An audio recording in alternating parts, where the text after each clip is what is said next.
Le Real Madrid, on l'a dit, ils ont déroulé ce soir et surtout, qui a marqué ? Kylian Mbappé a marqué, effectivement, il était titulaire sur le côté gauche de l'attaque merengue, c'est la nouveauté du soir. Vinicius était dans l'axe et Mbappé a marqué le premier but du match servi par Vinicius, justement, le cadeau du Brésilien pour le Français, et ça fait 1-0 à la 43e minute de jeu. Mbappé qui a eu d'autres opportunités dans ce match. Le deuxième but madrilène, il est signé Federico Valverde en seconde période. Une petite combinaison sur coup franc. Et le troisième but à la 85e signé Jude Bellingham. Mbappé était sorti juste avant, à la 83e minute. Réaction de Kylian Mbappé, c'était juste après le match. On a une petite déclaration à vous montrer de sa part. Notamment, il parle de son positionnement. Et comme il l'a dit, c'est ce qu'il disait. Comme je l'ai dit le premier jour de mon arrivée, je peux évoluer à différents postes et je jouerai en donnant le maximum. C'est l'histoire de ma carrière. Jouer à droite, dans l'axe ou à gauche. Je veux surtout bien jouer et marquer beaucoup de buts. Stéphane, j'ai 2 questions. Est-ce que vous auriez pu le marquer, ce but de Kiki ? Et c'est incroyable comme Kiki, au Real Madrid, il accepte tout. Finalement, si vous le mettez arrière-gauche, il serait ravi aussi, j'ai l'impression, dans ses déclats. C'est pas beau. Non, ce qui est extraordinaire sur son but, c'est le coup d'œil de Vinicius qui vraiment peut marquer, hein, mais lui offre cette... Le coup d'œil et qu'il lui donne derrière aussi. Parce que tu vois, tu peux voir ton partenaire et puis décider d'y aller tout seul. Tout est beau, effectivement. Et surtout, l'événement, Romain l'a dit, ce soir, c'est pas, bon, il a marqué, certes, enfin, il a quand même déjà marqué 7 buts, hein, c'est pas non plus. Oui, en Liga, il en a 7, ouais. Voilà. Qu'est-ce que tu sous-entends? Avec 3 pénaux sur les 7, et j'ai dit ça pour Joël Micou.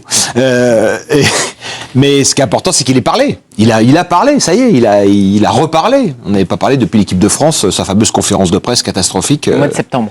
Avant le match contre l'Italie. Donc, je sais pas, il a parlé, il a des propos qui sont plutôt rassurants, donc tant mieux. Voilà. Moi, j'ai un grand rendez-vous cette semaine, enfin comme tous les amoureux de foot, c'est qu'il y a Liverpool-Real Madrid mercredi soir. Donc là, à Anfield, on va voir ce que ça donne Mbappé avec le Real. Votre cœur est peut-être un petit peu plus rouge ? Ouais, sans doute, mais j'aime beaucoup Mbappé, vous le savez. Arnaud, par rapport à ces déclarations, il est toujours en opération séduction. Dans ses déclarations, là, non, je sais pas. Est-ce qu'on peut remettre sa déclaration ? Oui, j'ai très bien lu sa déclaration. Je sais pas si on peut parler d'opération séduction. Je pense qu'il est relativement sincère. Après, évidemment, est-ce qu'il aurait tenu ce que vous voulez m'emmener sur le terrain ? Est-ce qu'il aurait tenu des propos identiques au PSG ? Oui, ou même en équipe de France. Hein. Bon, en équipe de France, avec le pivot gang, ouais, ce genre de choses. Après, c'est toujours, le Real, c'est une institution. On sait très bien que généralement les joueurs sont en dessous malgré leur statut du club. Donc là, et puis de toute façon, il est dans le dur, Arnaud. Voilà, c'est ça. Exactement. Il va pas faire le malin en ce moment. Il est tellement pas bien. Madrid, oui, exactement. Il est tellement pas bien. Il fait profil bas quand même. Là. Il fait profil bas. Puis on peut lui faire toutes les critiques du monde. C'est plutôt un garçon intelligent quand même. Vous semblez pas convaincu. Mais pas du tout. J'ai rien dit. Je vous laisse parler. Voilà, donc comme le dit Stéphane, il est dans le dur. S'il reprend la parole et qu'il arrive et qu'il fanfaronne ou qu'il dit ouais non mais moi je veux jouer là, les autres.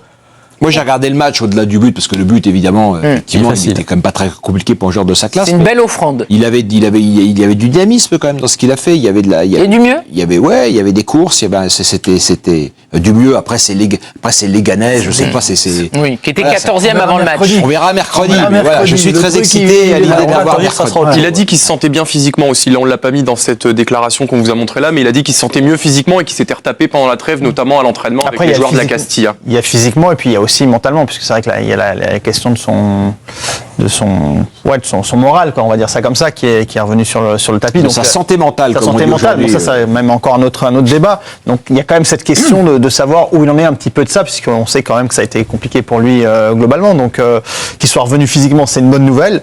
On espère aussi que moralement, il reprend un petit peu progressivement, qu'il trouve ses marques. Il a également dit qu'il sentait ses marques avec ses partenaires. Voilà, il commençait à se trouver avec ses partenaires, et c'est vrai que là, pour le coup, moi je soulignais quand même le fait que Vinicius quand même décide de lui donner dans cette situation, quand on connaît justement l'importance au final du nombre de buts. Il l'a déjà servi plusieurs fois. Ouais, déjà, mais on voit que ça va en tout cas dans le bon sens, là où les médias espagnols ont commencé à dire à un moment, ça commence à être compliqué de ça, le terrain parle, le terrain ment pas, et on voit que pour le coup ça fonctionne encore entre eux. Et les trois là, et on peut rajouter Valverde qui a été bien meilleur que ces derniers mois, les trois, Bellingham, Vinicius, Mbappé, on sentait qu'ils prenaient du plaisir à jouer ensemble aujourd'hui.